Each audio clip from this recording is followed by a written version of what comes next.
Okay, reality check time. Even if you're getting unemployment benefits, even if you've negotiated a decent severance package, you're probably looking at a significant drop in income. And that means it's time to give your budget a makeover. The kind of dramatic makeover that would make those home renovation shows jealous. But here's the thing. This isn't about living like a monk and eating ramen noodles for the next 6 months. This is about being strategic with your money so you can focus on finding the right job instead of panicking about bills. Think of it as financial triage. We're going to stop the bleeding first, then worry about everything else. First, you need to know exactly what you're working with, and I mean exactly. Pull up your bank statements, credit card statements, and other financial accounts you have. We're going to do what I call a rapid expense audit, which is a fancy way of saying we're going to figure out where every dollar is going. Start by listing all of your fixed expenses, rent or mortgage, car payment, insurance premiums, minimum debt payments. These are things that don't change month to month and are hard to eliminate quickly. Write down the amount and the due date for each one. Then list your variable expenses, groceries, utilities, gas, entertainment, subscription, shopping. These are things that change from month to month and where you have more control. Now, here's where most people make a mistake. They look at this list and start cutting everything fun. No more streaming services, no more coffee, no more anything that brings joy to your life. That's not sustainable and that's not smart. You're going to be stressed enough without making yourself miserable too. Instead, we're going to use what I call the priority payment hierarchy. This is the order in which you should pay your bills when money is tight, and it might surprise you.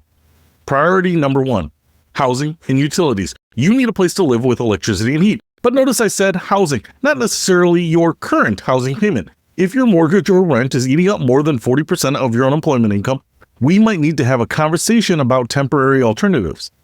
Priority number 2, transportation. You need to be able to get to job interviews and eventually to your new job. But again, this doesn't necessarily mean keeping your current car payment if it's unreasonably high.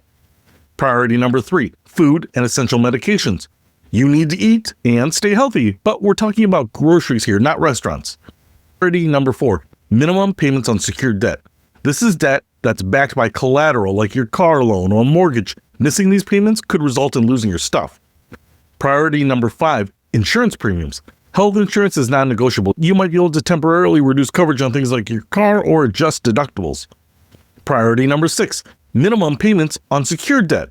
Credit cards, personal loans, student loans, these are important for your credit score, but they're lower priority than keeping a roof over your head. Everything else comes after these priorities, and yes, that includes your retirement contributions, your kids' college savings, and that premium gym membership you've been meaning to use more often. Now, let's talk about negotiating with creditors, because this is where you can buy yourself some breathing room. Most people think they have to just suffer in silence and hope they can keep up with all their payments. That's not true. Credit card companies, utility companies, and even landlords often have some hardship programs that can temporarily reduce your payments or defer them entirely. But you have to ask, and you have to ask before you miss payments, not after. Call your credit card companies and explain that you've been laid off and want to know about hardship programs. Many will temporarily reduce your minimum payment or even pause payments for a few months. Your interest might keep accumulating, but at least you won't get hit with late fees or damage your credit score. For utilities, many companies have budget billing programs that spread your costs evenly throughout the year, or assistance programs for people experiencing temporary financial hardship. Again, you have to ask though. If you're renting, talk to your landlord before you're late on rent. Explain your situation and see if you can work out a temporary payment plan. Many landlords would rather work with a good tenant who's temporarily struggling than go through the hassle of evicting someone and finding a new renter. If you have a mortgage, contact your lender immediately. There are federal programs that can help you with temporary payment reductions or forbearance, but the process can take time, so don't wait. Now, let's talk about your emergency fund, because this is literally what it's for. If you have money in savings, this is the time to use it, but use it strategically. Don't drain your emergency fund in the first month to maintain your exact same lifestyle. Instead, use it to supplement your reduced income so you can maintain a reasonable but scaled back lifestyle for a longer period of time. Here's the rule of thumb. If your emergency fund can cover 3 months of your new reduced expenses, you're in pretty good shape. If it can only cover 1 month, you need to cut expenses more aggressively. And if you don't have an emergency fund, well, now you understand why everyone says you should have one, but don't panic. We're going to make this work. Let's talk about accessing money you might have forgotten about. Do you have money in an old 401k account from a previous job? You might be able to take a hardship withdrawal or loan.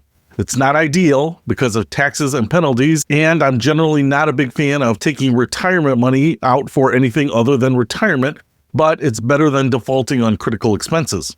Some 401k plans allow you to withdraw your own contributions without penalty if you're unemployed. The earnings on those contributions will still be subject to penalties, but your original contributions might be accessible.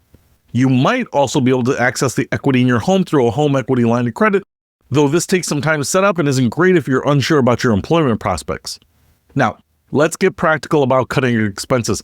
Start with the easy wins. Cancel subscriptions that you don't use. Switch to a cheaper cell phone plan. Cut premium cable. Stick with basic streaming services. For groceries, this is not the time to shop at Whole Foods unless you're made of money. Shop sales, use coupons, buy generic brands, and cook at home. A good rule of thumb is to aim for spending about half of what you would normally spend on food by being more strategic about it. Transportation costs can often be reduced significantly. If you have 2 cars, consider selling one temporarily. If you have a car payment on an expensive car, consider trading down to something cheaper with a lower payment. Use public transportation when available and combine errands and single trips. And maybe you should hold off on that cross-country road trip you were planning. Here's something most people don't think about. Your location might be costing you money. If you live in an expensive area and you're going to be job searching for a while, consider temporarily moving in with friends or family or subletting your place and moving somewhere cheaper.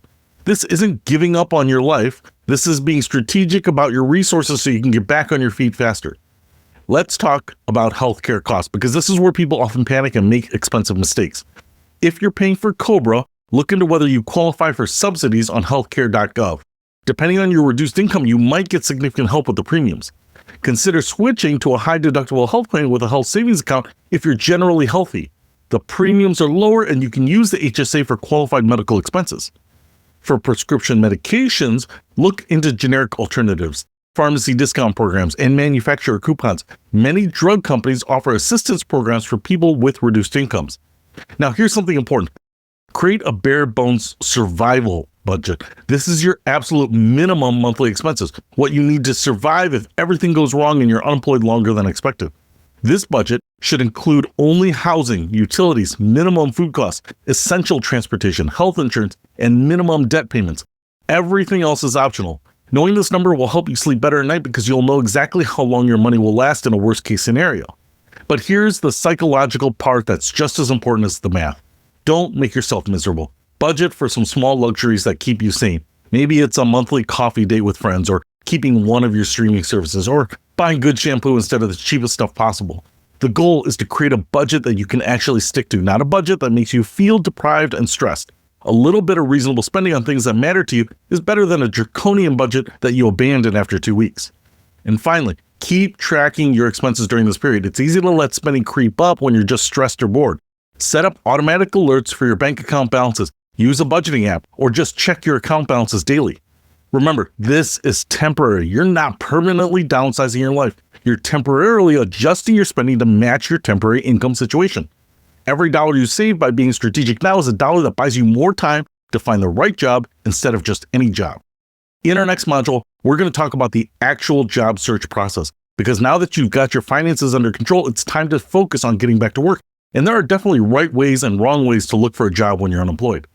But for now, go create that budget. Be honest about your numbers. Be strategic about your priorities. And remember, you've got this. This is just temporary, and you're going to come out of this stronger and smarter about money than you were before.